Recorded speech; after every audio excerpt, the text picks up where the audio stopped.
Thank you very much. My talk is on the Trestle over the Carson River between Carson City and Minden. It was labeled 7A on the Minden branch.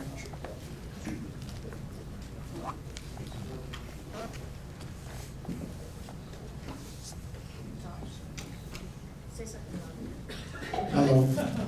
That's I'm sorry, I've got to stick this down my throat. yes.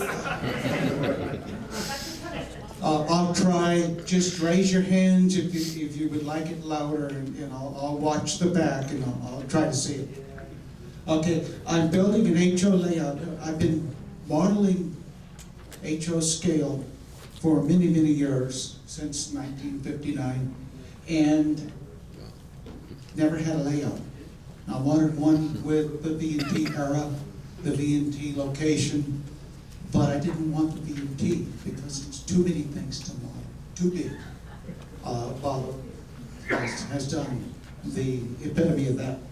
So I thought I'd have a fictitious layout coming off from the V&T and just have the V&T as a circle around the outside of the room, and I could run my V&T locomotives and cars on it and be happy. Well, I needed a 51-inch lift-out bridge because the door came in and then there was the aisle and I had to have the circuit around the room. So I wanted something on a track piece. I could put a 2x4 across, put a piece of track on it and be happy, but I wanted something with a little style. And so I wanted a bridge. A trestle would be good, but I didn't want it high like the Crown Point trestle.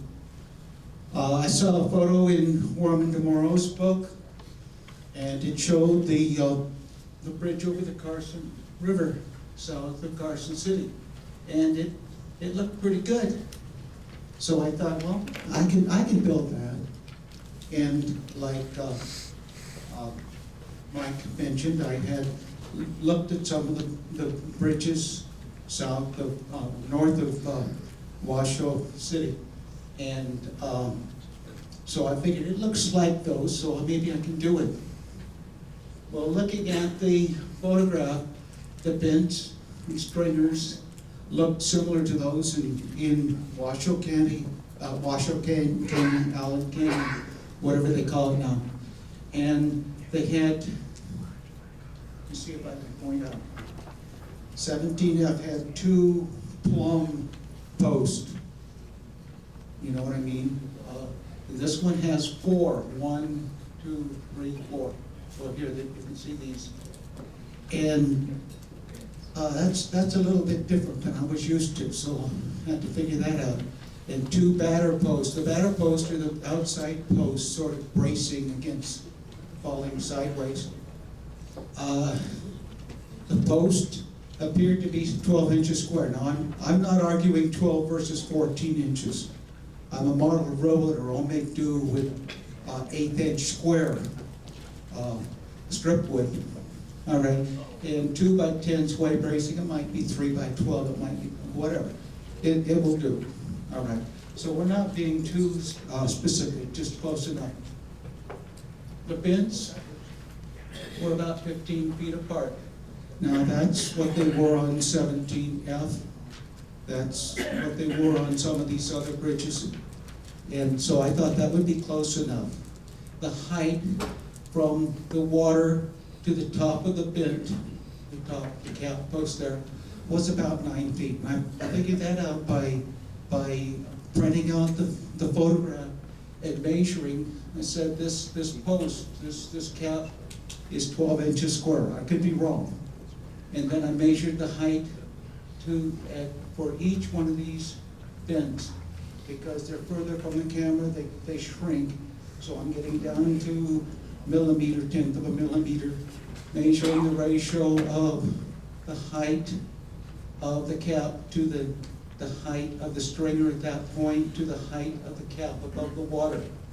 And I found out that if it's 12 inches square, the stringer is 16 inches high.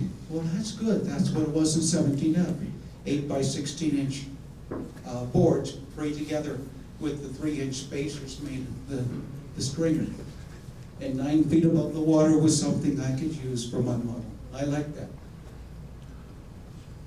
Looking closer, the posts were bolted to the caps. See that? And I assume they were mortise and tenon. That's what Mike was showing, the bent that was pulled off from someplace. It had the mortise and tenon and the bolting. That was good. You see the stringers were bolted together over the bents. That was a good place to do it. On 17F, there was intermediate bolts. The sway bracing was nailed to, see the nail holes, to the bent. Now, I assume that the outer post, they're 12 inches square, there seems to be a void here of about the same width as the post.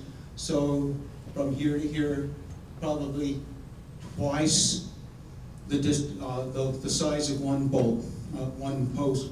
So that would be about 2 feet separating. The inner 2 posts, I assume, were underneath the rail. This made the most sense from the engineering point of view because the train load down on the rail, down on through the cross ties onto the stringer and then down to the post. And in 17F, the center to center of the post was 5 feet. Now that's a little more than 4 feet, 8.5 inches, but you have the width of the rail versus the gauge being the inside of the top of the rail. And so that made a good amount of sense. I was close enough, I didn't worry about an inch.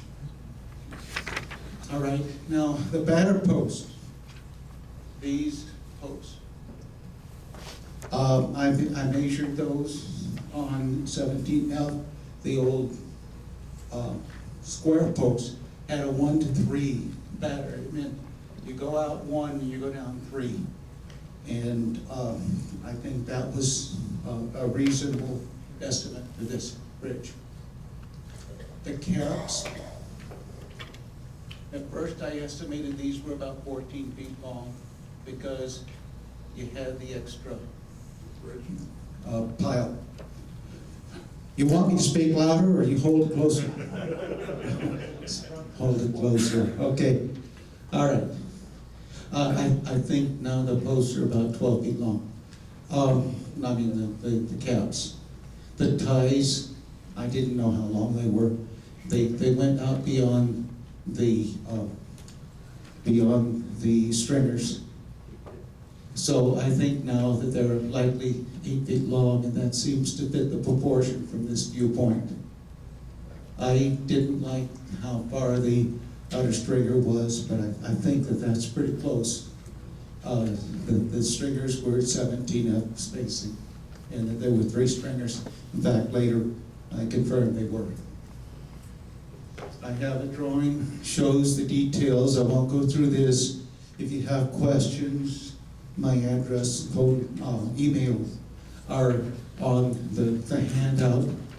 Please let me know, and I'll try to help you out. I'm not a good CAD drawer. I use Corel Draw. I do it the way a fourth grader might do it, probably worse. So I drew them, and then I printed them out, stuck the paper on a piece of wood, and then I built the vents simply. Any questions? Louder, okay. I made this model. You can see it up in front. It'll be on display. Heather's been nice enough to grant me a part of a table. I didn't know how many vents were in the river. Well, that's problematic because sometimes the river's low and sometimes it's high, and sometimes it's flooding 6 feet over the rails. Oh my.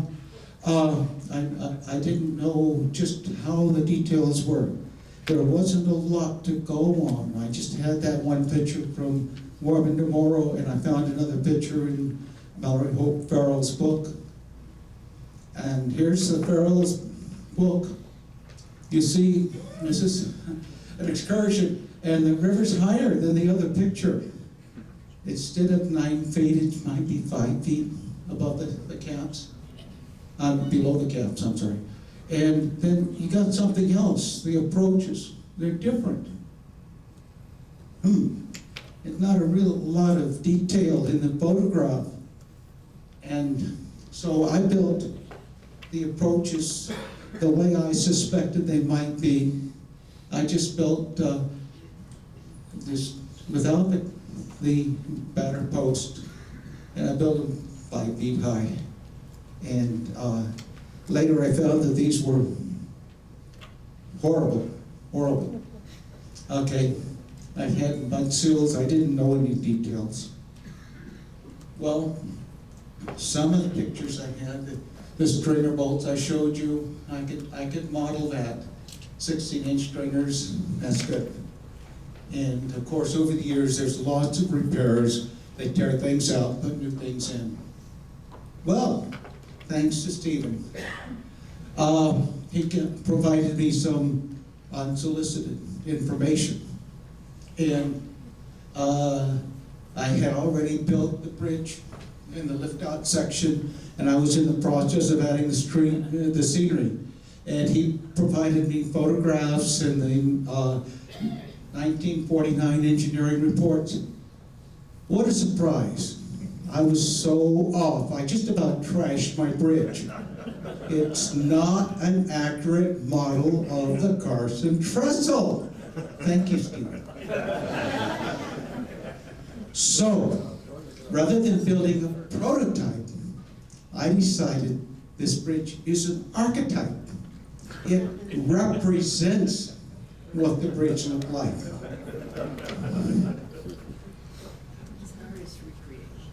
What about those approaches? He had some pictures from the 1949 survey. Hey, look at this. They had blocks. They said they were concrete. I looked at them and I thought, maybe they're concrete, maybe they're dressed stone, granite. I don't know. He just had a sill on it. And look at these little corbels up here. They're just another block that's kind of slopes so that, I don't know why they did it.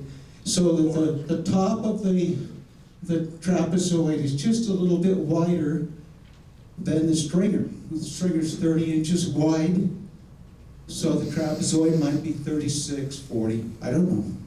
And the way they build these bridges, they put notches and they set the thing down. It's like Lincoln logs.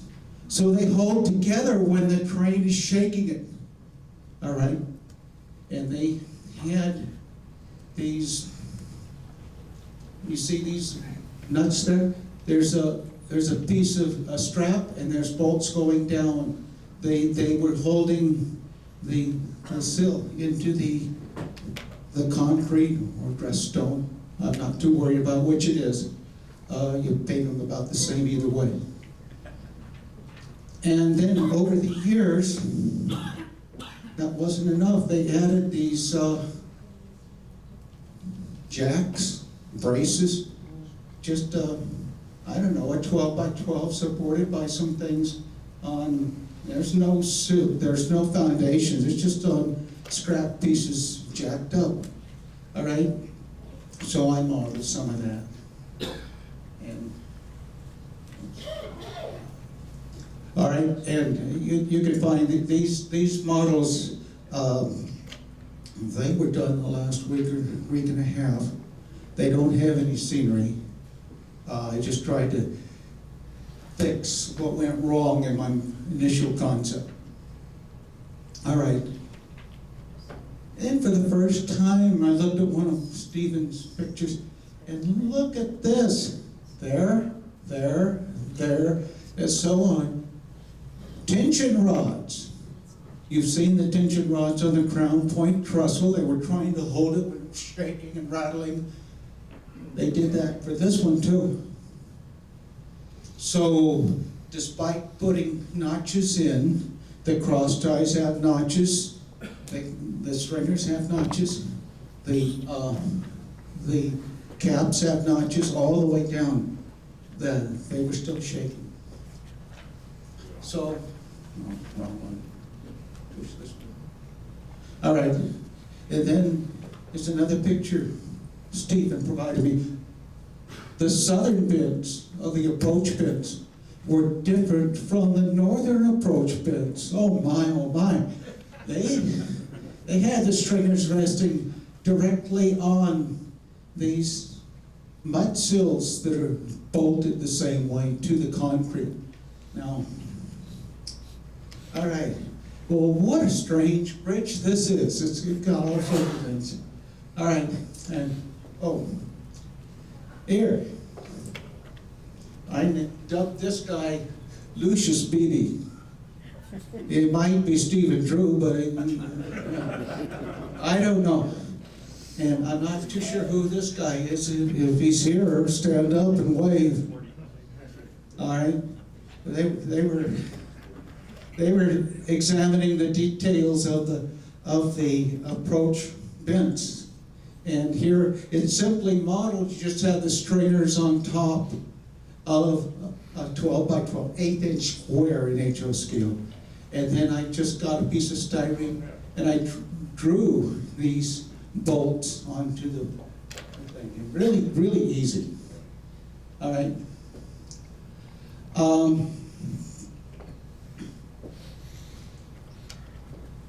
Stephen provided me information. The river crossing was made with pile bends. More information than that. When they built the trestle in 1905, the V&T contracted to a company to level the road bed, including building the benches, the bridges up to the cross tie level. The company came in with a pile driver and they drove 4 piles for each bend for 31 bends. Now you take the 2 bulkheads, which were not pile driven, and that's 16 sections of 15 feet each. I got the 15 feet right. I was off, they were off by 6/10 of a foot. All right, 480.6 feet. All right, and in the late operations, you can see that you can see the tension wires, lots of shims. That was necessary. Traffic was limited to 5 miles per hour over the bridge. All right, another view. Now wait a minute. 31 bends pile driven. What are those concrete foundations doing on the approaches? More curious. Well, look at the track condition. We have wide ties and narrow ties, and you can see there's representation. You see the guardrails on the outside all the way to the bulkhead. You can't see what it looks like, but you can see, first of all, when railroads go over these wooden ties for many years, they wear down the ties. They patch them up as they can. This is the end of one of those guy wires you see. You see the wooden guardrails on the outside, no iron rails between the rails for guardrails. And another picture. Now in what was that name? The 17F 1917, 49. You said it was $43 a foot to repair 17 C, D, E, and F. It was $50 a foot to repair 7A. So, I don't know, maybe they were further away from the source of materials or something, I don't know. I got from Stephen here, you can't read that. Double bits at the bulkheads, just like Mike showed, 15 caps on concrete piers. These were the approach bins, and these were the 4-pile bins. The bridge was built in 1905, destroyed in 1907 by a flood, partially destroyed in 1908 by a fire. That's what this says. And it would be $50 a foot per deck, linear foot a deck. All right. Well, the Yarrington reported that the flood in 1907 was the worst since 1861, and the water was 9 feet over the track. Wait a minute, think about those pictures, think about where the water would be. The engineers would be swimming in the water, you know, on a train. Yarrington reported that there was mud over 36 piles, and the bridge would need to be torn down. Well, the Southern Pacific sent a pile driver from Ogden, Utah, to repair the Nevada and California's Dayton Bridge. And then it went on to repair the Carson River Bridge at the V&T, and the Minden Branch reopened on May 13, 1907. Look at that. 2 months. They did not do all the piles.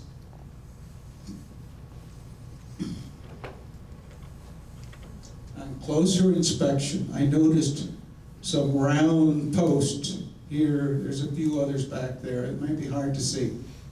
Along the square post. Oh my, I didn't see that before.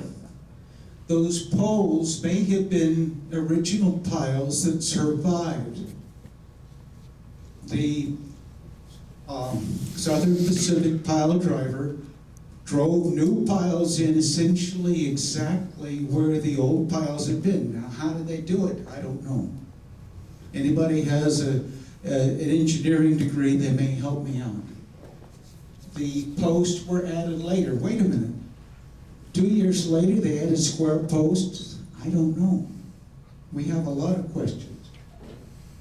These batter posts, okay, they were probably all reattached. I love this one.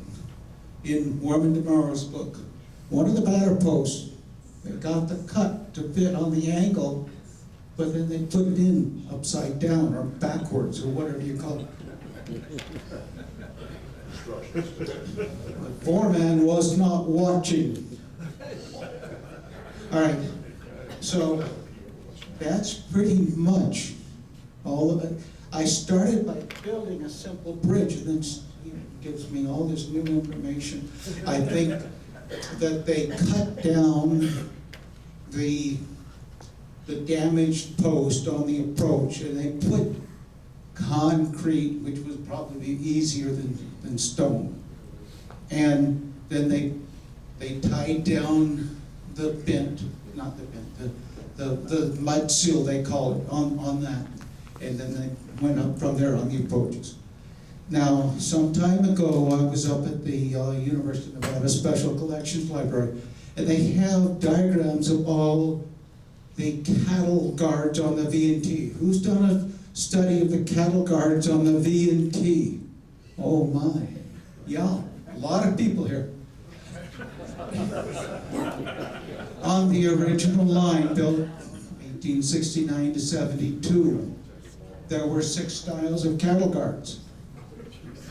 On the line down to Minden, there was a new style, and it was different, and it was a pit 8 feet across, and it didn't have any dressed stone lining, and it had this interesting design for the cattle guard fence. It's a one stringer, about 24 inches. Yeah, I use 1/4 inch. And then 3 ties across, and then you build this up on an angle, and presumably it kept the cattle from crossing. What would happen, the line would go across a farm road. So they have a cattle guard on each side of the farm road, and along the line they have fences, probably barbed wire. And so the cattle couldn't come in where there was a break in the fence where the train went through. Now the 1 to 3 batter posts, I made a model. I had a lot of those. I cut a piece of plastic, 1 by 3, and I cut it out. And then I used this with my chopper and cut the batter posts quickly, easily, repeatedly. And I was very pleased with that. Now, I will take questions, but you gotta understand, if I talk like this, you can't hear me. If I talk like that, you can't hear me. I don't hear well. So, bellow it out when you have a question. How wide was the river crossing? One more. Well, when it was 9 feet above the caps, below the caps of the bent, the river was about 150 feet wide, I surmise. When it was like the excursion showed, 5 feet below, it was 225 feet wide. Wow, what a river! And when it was 9 feet above the rails, it was a flood. Okay. Thank you.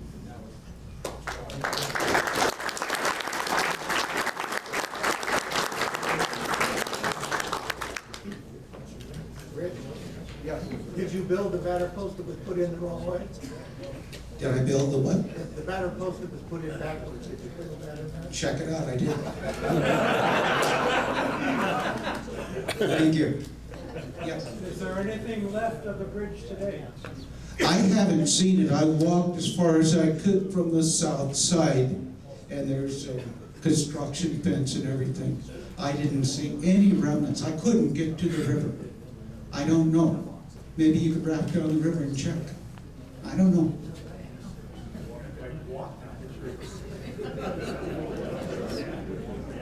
Any other questions? Yes. Is there any indication of what kind of wood the bridge was made from, that it was underwater most of the time? I think they made it out of the usual timbers of fir, maybe pine.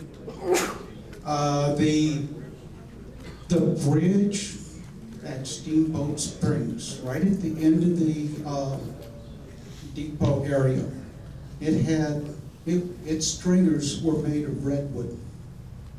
And they, instead of being 8 by 16, 3 across, they were 9 by 18, 9 by 20 or something. They were a little bit larger dimensions. Again, 3-stringer trestle. I think that was the last, if not only, V&T trestle made with redwood stringers.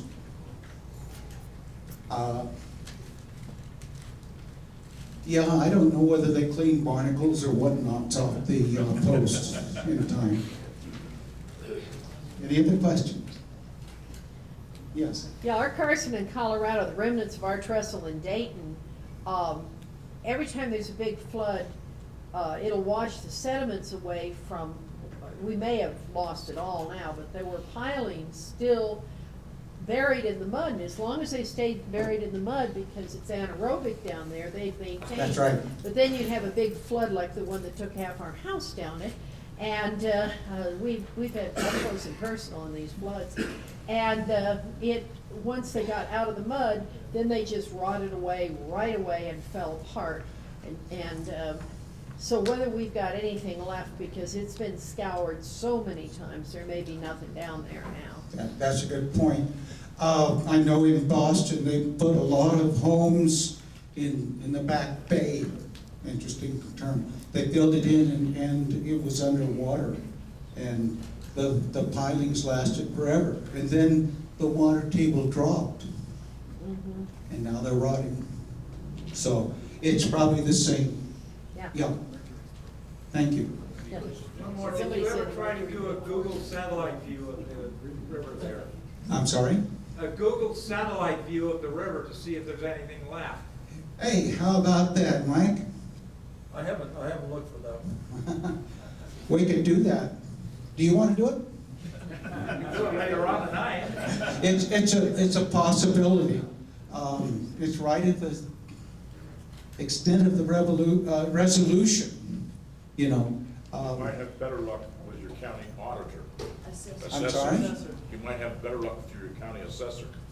Yeah, He photographs everything on the land. I think an airborne flight would be, you could get a lot lower, 1,000 feet, 2,000 feet, something like that. And you could get a lot better resolution. You can see the road bed. So you know where it is. I think Terra Server had some pictures of the line, some satellite pictures, about 15 years ago. You can see some marks where the stonework would have been Where the stonework would be, for the beds. for the approach bends. Yeah, okay, I didn't know that. But I don't know whether the river was really low then or what. But All there right. were some old ones. Interesting, very good. How many of you are model railroaders? 25, 30%? How many of you have built things from the B&T? 40%. All right, very good. How many of you would like to present something at the next B&T conference? I dare to do it. I got one, and Heather will be one too. Okay, we have about a day's worth of talks. Thank you. I appreciate you.